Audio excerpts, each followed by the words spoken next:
Student, आज अपन question number 7 start करने जा रहे हैं, लेकिन उससे पहले मैं बेसिक का फिर ध्यान दिला दूं जो अपन पिछले लेक्चर्स में किया था। हालांकि ध्यान होगा लेकिन फिर भी एक बार देख लो। क्या बताया था मैंने आपको? ए एन इजकल टू क्या था sorry, a plus n minus 1 into d general formula था। अगर मैं आपसे कहूँ 5 टर्म्स निकालो तो 5 माइनस 1 4D, यही समझाया था मैंने आपको। 10 टर्म्स निकालना हो 10 माइनस 1 9D, 20 निकालना हो 20 माइनस 1 कितना है 19D। क्लियर? तो वही चीज़ बस आज अपन कर रहे हैं। क्वेश्चंस में यही लॉजिक डायरेक्ट लगाएंगे। क्या है देखिए 7, find the 31st terms. 31st terms निकालने को कह रहा है अपन से। वो अपन ए में लिख रहे हैं तो ए ही लिखो, है ना। 31st निकालने को कह रहा है, ठीक।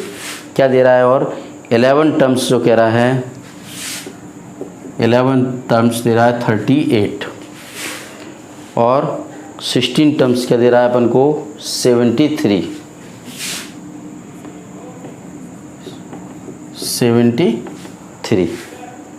ठीक है ना, यही दे रहा है। तो करें कोशिश अपन इसको। देखिए A11 को क्या A11 इजकल टू क्या दे रहा है 38। A11 को क्या लिख सकते हैं? A प्लस 10D लिख सकते हैं। इसी प्रकार A16 को 73 दे रहा है तो A प्लस 15D लिख सकते हैं। From first and second A plus 10D equal to 38 और A plus 15D is equal to 73। ये माइनस हो जाएंगे, कितने हो जाएंगे? Minus 5D। 73 में 38 माइनस करोगे 73 38 कितने बचेंगे?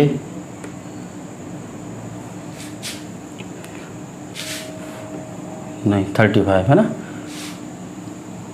तो ये माइनस के 35।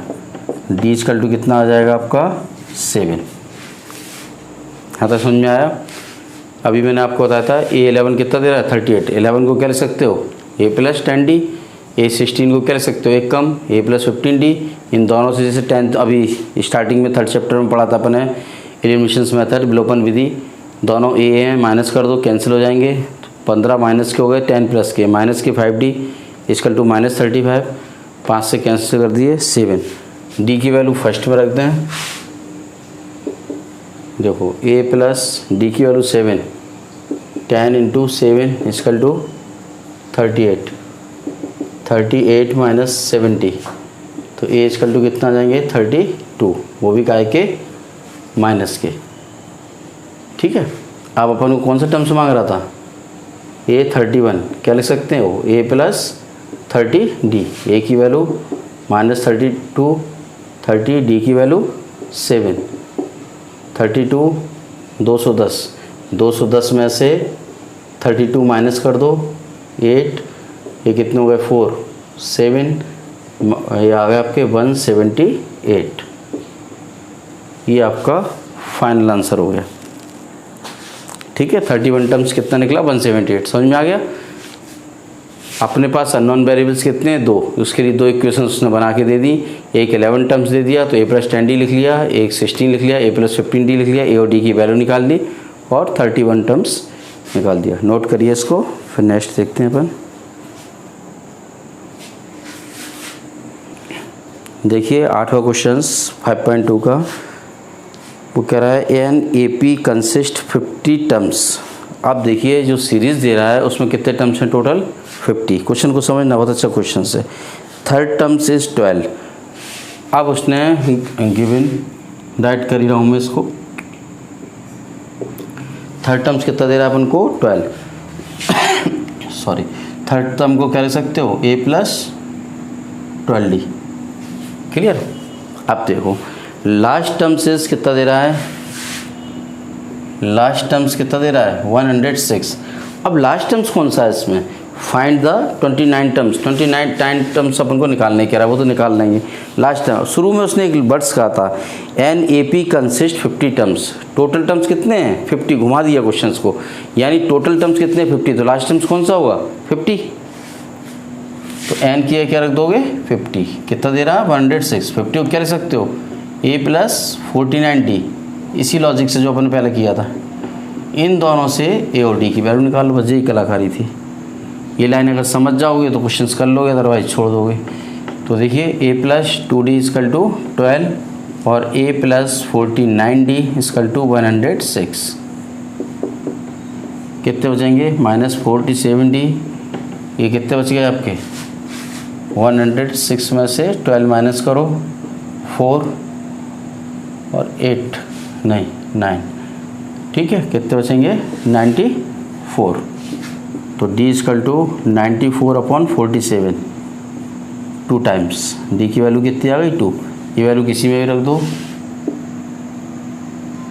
फ्रॉम फर्स्ट, रखो जरा a प्लस 2 d की value 2 equal to 12, a plus 4 equal to 12, तो a equal to 12 minus 4, a की वैल्यू कितनी आ गई 8। a और d दोनों निकल आए आपके। अब कौन सा टर्म्स निकालने कह रहा था, लिखा नहीं था अपने 29 टर्म्स, a 29 क्या लिख सकते हो a प्लस 28d, a की वैल्यू 8, 28, d की वैल्यू 2, 56, 29 टर्म्स कितना आ गया 64, ये आपका फाइनल आंसर होगा। आ गया होगा मेरी ख्याल समझ में। दोबारा देखो, सबसे पहली लाइन पे जोड़ देना, वो कह रहा है an A P consist 50 terms, कोई सीरीज़ दे रहा है ए पी अर्थमेटिक प्रोविजंस, उसमें कितने टर्म्स हैं 50, ठीक है। थर्ड टर्म्स दे रहा है 12, थर्ड टर्म्स को तो आपने लिख लिया a प्लस 2d। अब कह रहा है एंड लास्ट टर्म इज 106, अब उसने ये घुमा दिया लास्ट टर्म्स, भाई सीरीज में जब 50 टर्म्स है तो लास्ट टर्म्स हो गई 50, तो लास्ट टर्म्स 50 कर दिया 106 प्लस 49, इनसे डी की वैल्यू निकाल ली। अब कोई सा भी टर्म्स निकाल सकते थे, 29 पूछा 29 निकाल के दे दिया अपन ने, ठीक है। तो उसको नोट करिए, फिर नेक्स्ट देखते हैं अपन। देखिए क्वेश्चन नंबर 9, अच्छा क्वेश्चन है, सेम इन्हीं की तरह है। वो कह रहा है third terms and 9 terms of A P R इतने इतने, ठीक है। गिवन थर्ड टर्म्स कितना दे रहा है 4, क्या लिख सकते हो a plus 2d is equal to 4। इसके बाद 9 टर्म्स कितना है -8, 9 टर्म्स को क्या ले सकते हो a plus 8d। Third terms 4 दे दिया, 9 टर्म्स कितना दे दिया -8, है ना। Which terms of the series A P 0, कौन सा टर्म्स ए पी का 0 होगा, कौन सा होगा लास्ट टर्म्स। पहले ए डी वैल्यू निकालना है फ्रॉम फर्स्ट एंड सेकंड, समझ में आया।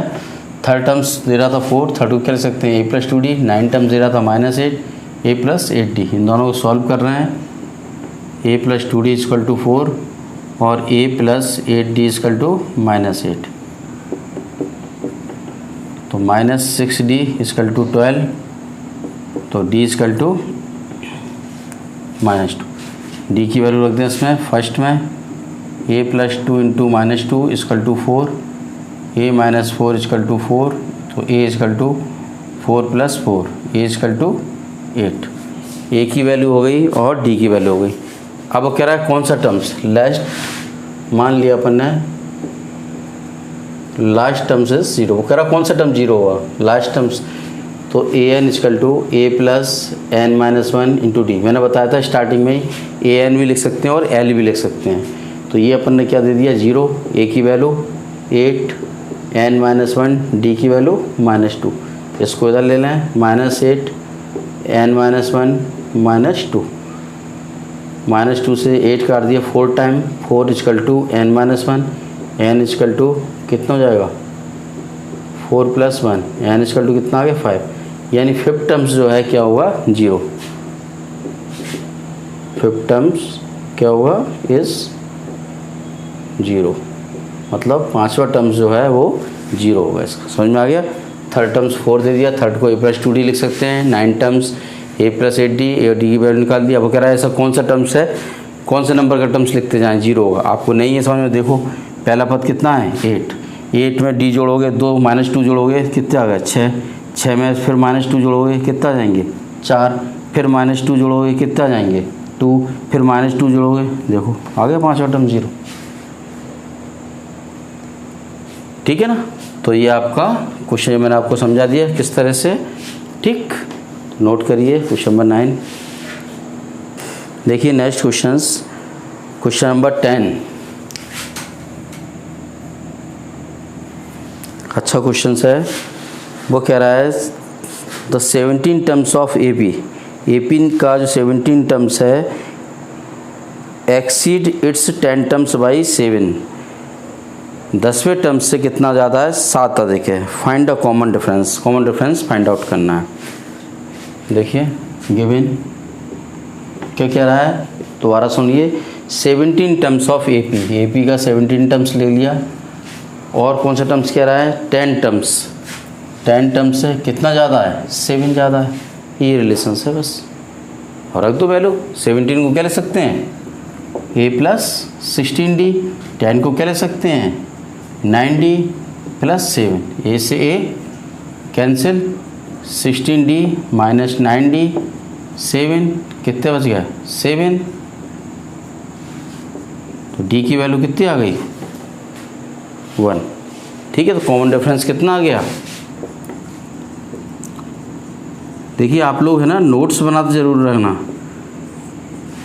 ये मत सोचना कि हम ऑफलाइन शुरू हो जाएगी तो करेंगे, और जो ऑफलाइन पढ़ भी रहे हैं वो ये मत सोचना कि हम बहुत अच्छा करें। कभी भी गवर्नमेंट सख्त हो सकती है। ये तो एक चोरी से पढ़ने का काम हुआ जो अपन कर पा रहे हैं, इसलिए अपन छुट्टी भी कम छुट्टी ज़्यादा करना पड़ रही है ऑफलाइन में। ऑनलाइन में तो आप एक बार स्लो मोशंस में कई बार करके देख सकते हो, और ऐसी कोई चीज़ नहीं समझा रहा जो आपको समझ में ना आए। बार बार एक एक चीज़ को अपन एक्सप्लेन करके कर रहे हैं, है ना। तो उसको ढंग से और नोट्स बनाते चलिए। ये तो उम्मीद रखो ही मत कि अपन आगे जाए गवर्नमेंट कितना बुरा माहौल रहा है कि स्कूल कॉलेज नहीं खोल पा रहा तो बहुत ज़्यादा परेशानी होगी। जब ऑनलाइन एग्ज़ाम लेने को तैयार हो रहा है, सब काम करने को हो रहा है, तो अपन पढ़ भी सकते हैं उसको। कोशिश करें अपन मैक्सिमम। हाँ, जो डाउट्स आ रहे हैं आपके, कभी भी आप SMS करके कैसे भी करके आप आ सकते हो, किसी भी टाइम आ सकते हो। कोई दूसरा बैच पढ़ भी रहा होगा तो मैं आपको थोड़ा बहुत डाउट्स होंगे वो तो करा ही दूँगा। ठीक है ना। तो ये मत सोचो कि वो पढ़ रहा है ऑनलाइन हम नहीं बनाएंगे, या नोट्स अभी नहीं बना रहे बाद में बनाएंगे, तो टाइम मिलेगा ही नहीं अपन को, बिल्कुल भी टाइम नहीं मिल पाएगा अपन को। इसलिए अपन ज़्यादा नहीं कर रहे, 2-3 सम्स कर रहे हैं। और ऑनलाइन की जो 15 मिनट हैं, ऑफलाइन आप कैसे भी आजमा लेना, 1 घंटे से ज़्यादा क्लास होती है। क्योंकि उस क्लास में तो आप बात भी कर लोगे, हम भी बात कर लेंगे, मोबाइल भी बच जाएगा, कोई मिलने भी आ गया, तो बहुत सारी समस्याएँ रहती हैं। और आपका आना जाना, आध घंटे आने और आध घंटे जाने का, ये सारा समय इंक्लूड होता है। ऑनलाइन में मैं इसमें वीडियो भी लेक्चर्स भी डिलीट नहीं कर रहा हूँ आपके लिए, कि आप कम से कम आराम से अच्छे ढंग से नोट्स बना लें। ठीक है ना। चलिए, ओके, थैंक यू।